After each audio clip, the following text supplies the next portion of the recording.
Archery involves the loosing of an arrow from a string fastened tightly to each end of a curved bow, with the goal of hitting a target. Both recreational and competitive target shooting are popular in many countries, and bows and arrows are also used in hunting.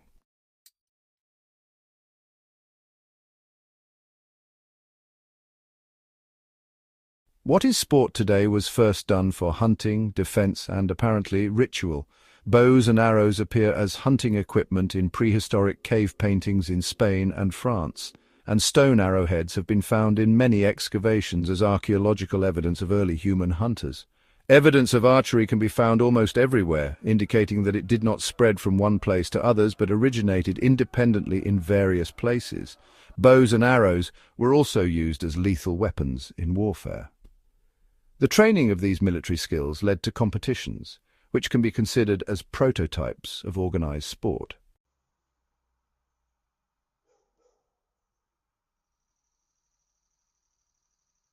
Archery was often linked with magic and full of symbolism. Among the ancient Hittites, for example, it was part of a magic rite to cure impotence or homosexuality. A magical formula then confirmed that he was cured and that all female elements had been expunged. It is often difficult to differentiate where, when, and how archery was practiced for its own sake. The links with hunting, warfare, and ritual are never far away, but they have throughout history often been invoked as a rationalization for practicing shooting for pleasure.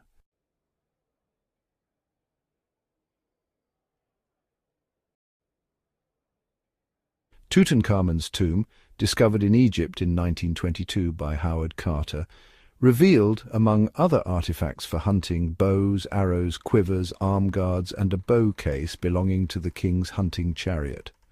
Drawings show that the king hunted with bow and arrow from a sitting or standing position and also from a moving chariot. He displayed these hunting skills not out of economic necessity but for pure enjoyment.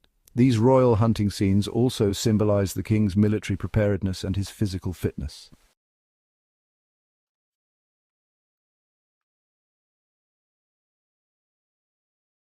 The motif of the king hunting with bow and arrow in a two-wheeled chariot is also frequently found in ancient Mesopotamia, where King Ashurnasirpal was depicted in 9th and 7th century BCE reliefs, performing his hunting skills before spectators.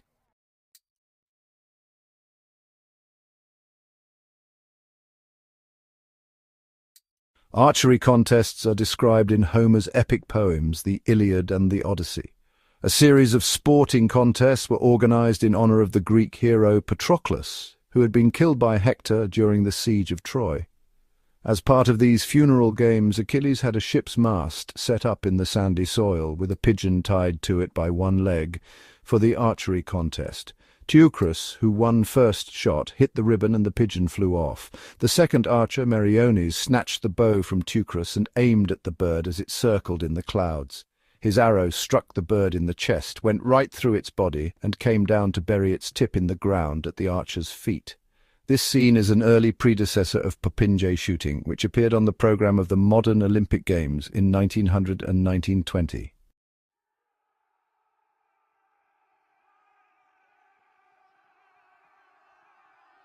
Roman soldiers trained in archery, but excelled more in handling the sword. Until the 5th century CE, Roman legionaries shot their bows by drawing the string to the chest, instead of the longer draw to the face, which gives the arrow far more accuracy. St. Sebastian, a Roman officer of the imperial guard, was martyred by being pierced with arrows because of his Christian faith around CE 300. He became the patron saint of many medieval archery guilds.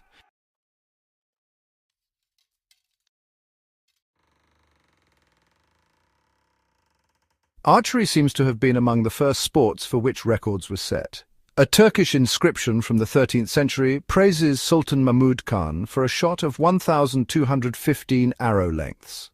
A 17th century miniature also portrays archers on Istanbul's Place of Arrows, where shots of astounding length were recorded.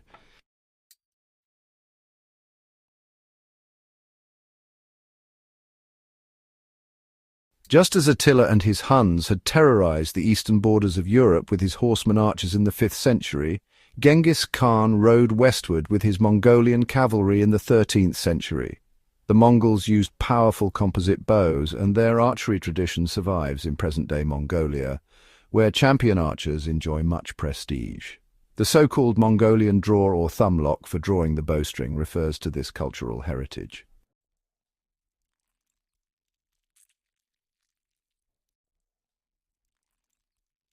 Kyudo, the traditional Japanese art of archery, is a branch of Zen Buddhism in which the bow and arrow are used as a means to achieve a spiritual goal via physical and mental discipline. The famous samurai warriors were not only expert swordsmen, but also skillful archers. They practiced shooting from a galloping horse, which is still known today as yabusame. A gallery in one of the ancient religious temples in Kyoto served as a shooting range in the so-called Oyakizu contest, which took place between 1606 and 1842 and consisted of shooting a maximum number of arrows in a period of 24 hours through an aperture of 4.5 meters or 14 feet 9 inches, without touching the walls of the gallery. Interest in this contest dropped off after 1686, when an archer scored 8,132 successes with 13,053 arrows. It seemed virtually impossible to break this record.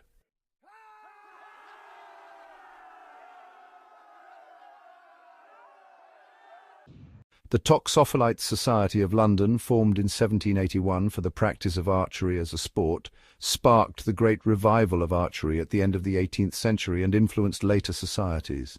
At that time, the game varied from one society to another, but rules for scoring, the number of arrows to be shot, and the distances for shooting slowly evolved in an attempt to standardize the sport of competitive archery. Archery, until then linked with the lower classes, was now rapidly adopted by the wealthy leisure class. The archery field thus became an arena of fashion, coquetry, and elegance.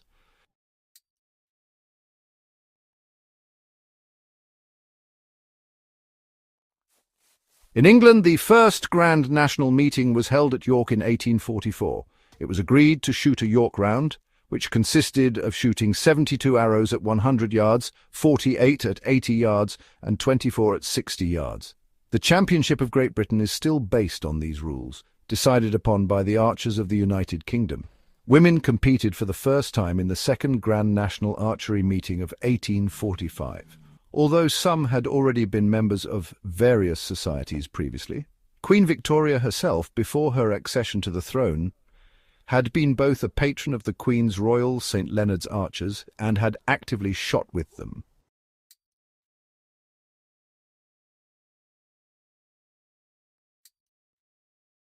The English archery tradition spread to the United States, where the first archery club was founded in 1828 on the banks of the Schuylkill River, under the name the United Bowmen of Philadelphia.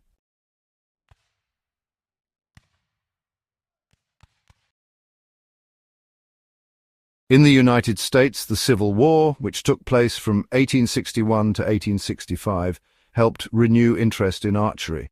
After the war, former Confederate soldiers were no longer permitted to use firearms. Two war veterans, the brothers William, born in 1846 and passed away in 1918, and Morris Thompson, born in 1844 and passed away in 1901, spent the period from 1866 to 1868 in the wilderness of Georgia's swamps and Florida's Everglades, living mostly on the game they killed with bow and arrow. Maurice Thompson's book, The Witchery of Archery, published in 1878, captured their love of the sport. The book was widely read, and interest in archery spread throughout the country. American archery tackle had rapidly improved and was now at least of equal quality to the English. Archery declined, however, almost as rapidly as it had expanded. Americans sought their thrills in rival, fashionable outdoor games such as tennis, rowing, baseball, and golf.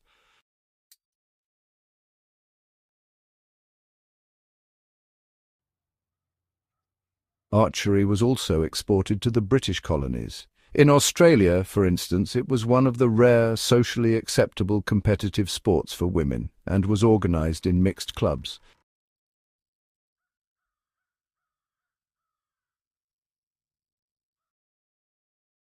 In 1931, the Fédération Internationale de Tir à l'Arc, or FITA, was founded at Lau, Poland, with representatives from Belgium, France, Poland and Sweden.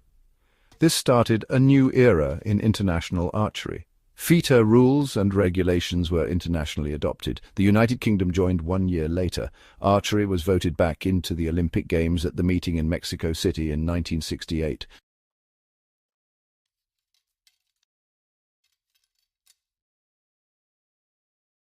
In the single fighter round, competitors shoot 6 sets of 6 arrows from distances of 90, 70, 50 and 30 meters. Women's rounds have distances of 70, 60, 50 and 30 meters. In Olympic competitions, a double round is shot, which comprises 72 arrows at the same distances.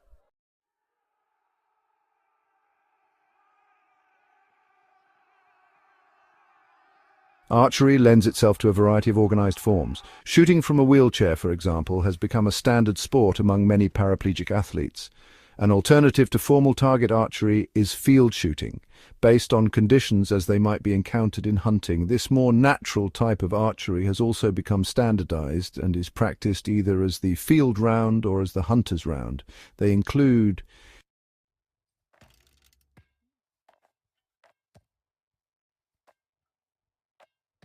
flight shooting or shooting for maximum distance. Distances of over 1,100 meters have been recorded. Clout shooting or shooting arrows with a high trajectory to fall into a target zone, marked by circles on the ground. International crossbow shooting, which is regulated by the Union Internationale de Tir à l'Arbalète, founded in 1956 in Switzerland, the land of the legendary Wilhelm Tell.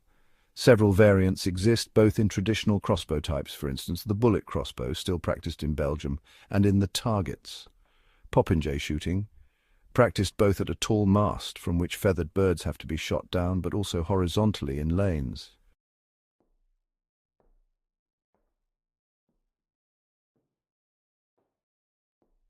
In Africa, archery is still used for hunting among isolated groups, such as the San and Khoi-speaking peoples in the Kalahari, and foragers in the rainforests of Central Africa who employ rather small bows and poisoned arrowheads.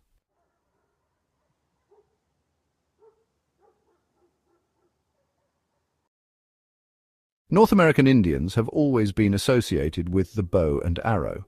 Bow types and arrow forms varied widely among the different tribes. The Inuits of North Alaska moved archery indoors in winter and used miniature bows and arrows for shooting at small wooden bird targets hung from the roof of the communal center. After the Spanish introduced horses in the 16th century, the Indian archers quickly adapted themselves to shooting from horseback. Contests included shooting for accuracy at an arrow standing upright in the ground, arrows arranged upright in a ring, an arrow locked in a tree, a suspended woven grass bundle, or a roll of green corn husks.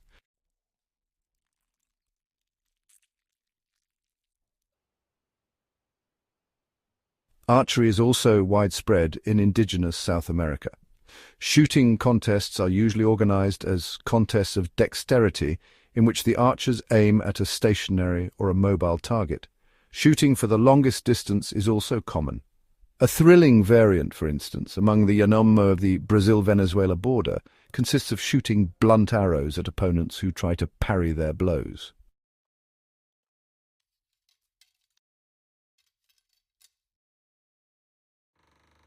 The traditional English longbow occupies a special position in archery's evolution. The secret of the longbow lay in the natural properties of yew, which was cut in such a way that a layer of sapwood was left along the flattened back of the bow. The heartwood of yew withstands compression, while the sapwood is elastic. Both return to their original straightness after the bow is loosed. This combination had already been applied in prehistoric times, as shown by Neolithic bows discovered in a peat bog in Somerset, England. The Saxons used bows for hunting purposes only, not for warfare, as they considered only man-to-man combat with handheld weapons appropriate. This would change, however, after the Norman invasion of England in 1066, in which William the Conqueror used massed archery.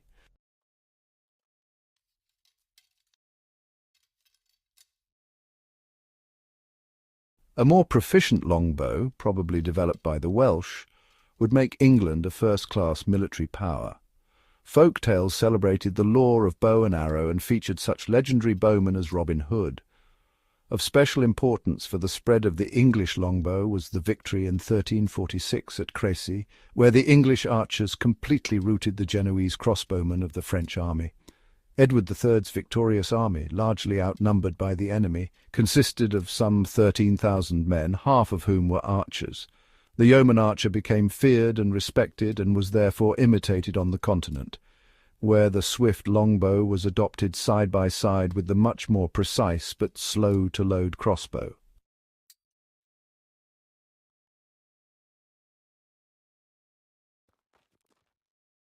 The first law concerning archery was passed in the 12th century.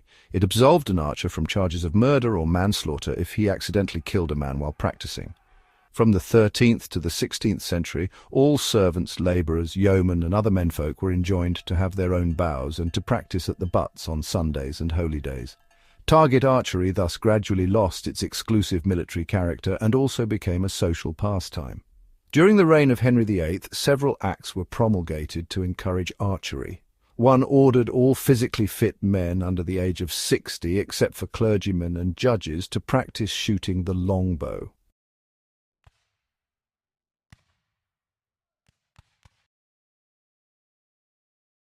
Militarily speaking, however, firearms made the bow obsolete. Despite all the official encouragement and the publication of a specialized treatise on archery called Toxophilus, the School of Shooting, in 1545, the bow's decline had begun.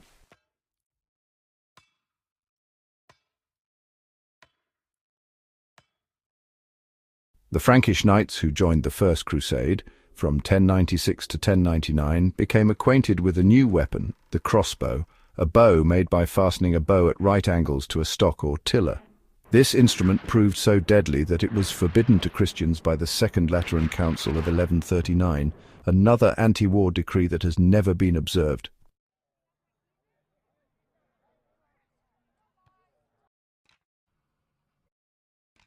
By the end of the 13th century, special elite troops had been set up within the urban militias. These were the guilds of the crossbowmen. These guilds obtained their charters and received privileges during the 14th century. In the course of the 15th century, the military role of the crossbow and longbow guilds was seriously affected by the invention of firearms.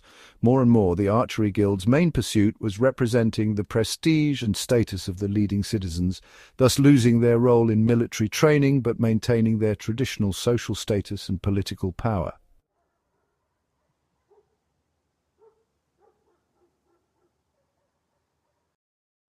Popinjay shooting still is a popular sporting activity in the northern Flemish part of France, in Belgium, mostly in Flanders, but also in Wallonia, and in the Catholic southern provinces of the Netherlands. A few cities in Italy still keep their medieval crossbow tradition alive. During the magnificent yearly Palio della Balestra in Gubbio or San Marino, two rival societies of crossbowmen compete against each other in full medieval attire, accompanied by their flag wavers and drum corps. Numerous Schützen or rifle clubs, societies in Austria, Germany and Switzerland found their origins in archery guilds.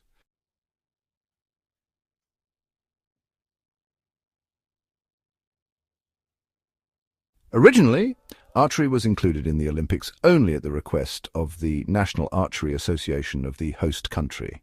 International rules did not exist. The rules of the host country were used. Archery first appeared during the 1900 games held in Paris and consisted of horizontal target shooting or tir au berceau, both with the crossbow and with the handbow, and vertical popinjay shooting or tir à la perche with the handbow.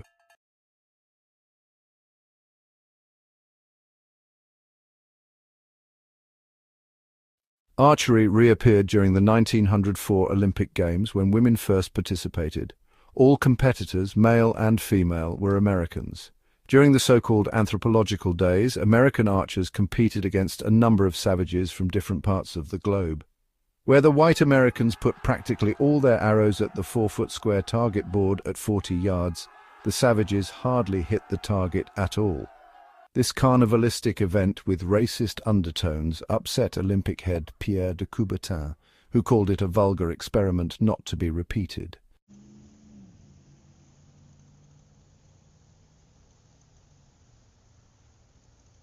For the 1908 Olympic Games held in London, clear, concise rules of competition were drawn up.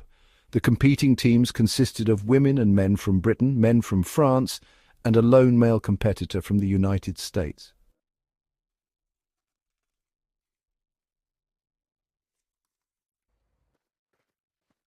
Olympic archery next appeared in 1920 in Antwerp, Belgium.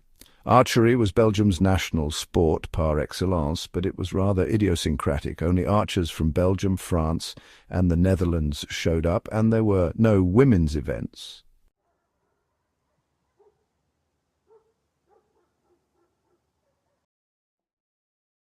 The codification of international rules in 1931 initiated a new era in international competition, and in 1972 archery reappeared at the Munich Olympics. It has remained an Olympic sport since then, and has expanded in terms of number of nations competing and number of competitors.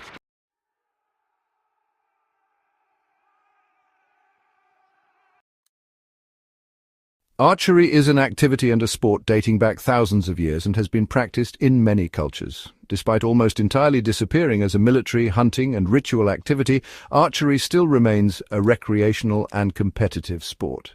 And while it is perhaps too highly specialized to exert mass appeal, loyal archers will continue to loose their arrows worldwide.